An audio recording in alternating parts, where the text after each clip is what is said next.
Protests and demands for the big players behind the looting of VBS to face justice.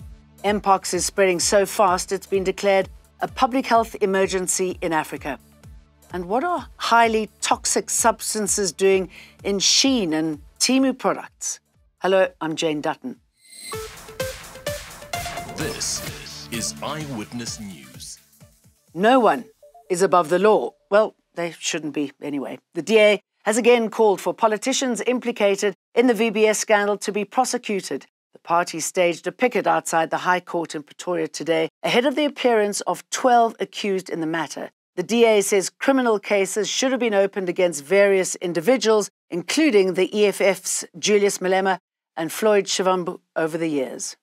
The South African Police Service has yet to complete its investigation. This absence is unacceptable, and the DA has called on the Portfolio Committee on Police to play an oversight role and ensure that investigations are completed.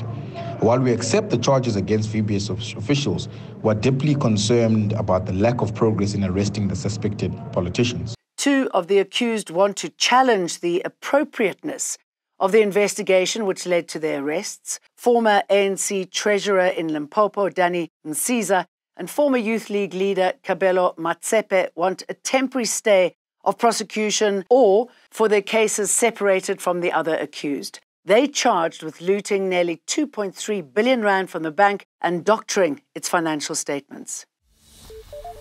Mpox has been declared a public health emergency in Africa. The African Union's health watchdog says this is to raise awareness of the growing Mpox outbreak on the continent. Now there are calls to declare it a global emergency. It's a rare disease caused by a virus. So what are the symptoms and how bad is it here in South Africa? Yeah, in South Africa, we are lucky because as much as this treatment is very scarce across the world, through the intervention and the donation of World Health Organization country office, we managed to secure Mpox-specific treatment. In New Zealand, police have launched an operation aimed at tracking down sweets containing, quote, potentially lethal levels of methamphetamine. This after a charity unknowingly distributed the sweets in Auckland. Up to 400 people may have received the sweets from Auckland City Mission as part of a food parcel. The sweets were donated anonymously by a member of the public in a sealed retail package. The charity called police after being alerted by a recipient about the funny-tasting sweets. Back in South Africa, MPs have questioned the objective of creating what some have labelled a, quote, super state-owned company that'll oversee and own the country's state-owned entities. They say they're not convinced having all SOEs under the control of one mammoth company will solve problems plaguing companies like SAA and Transnet. How is this mammoth company going to solve the problems that I saw in these state-owned entities? I'm not sure that this bill is going to address. Are we going to be ensuring that the board of the centralised holding company, the members of the board, are appointed based on merit? Outgoing Joburg Mayor Kabelo Gwamanda has attributed most of the city's challenges to Herman Mashabas' poor decision-making during his 3-year stint in the position. Mashaba was the mayor of Joburg between 2016 and 2019. Gwamanda is reflecting on his time in the mayoral office after tendering his resignation yesterday. I'll give you one practical example of poor decision-making. During his administration, when in fact he was leaving office, he announced on insourcing. He absorbed about 3,000 security officers, absorbed them without tools of trade, without a budget, absorbed them without a unit that could manage their operations.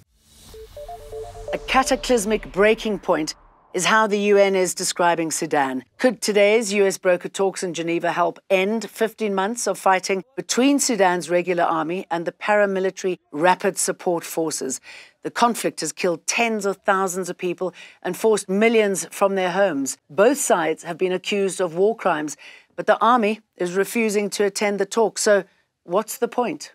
Chinese giants Shein and Temu have skyrocketed in popularity around the world. Authorities in Seoul tell AFP news agency They have found toxic substances in both Shein and Temu products. Some products can cause infertility, premature birth, and carcinogens that can lead to liver poisoning. Shein told AFP that they, quote, work closely with international third-party testing agencies to regularly carry out risk-based sampling tests. Temu did not immediately respond to a request for comment. The question is, will this stop you from shopping with them? See you for more again tomorrow. Eyewitness News, in touch, in tune, and independent. For the latest, log on to ewn.co.za or ewn.mobi.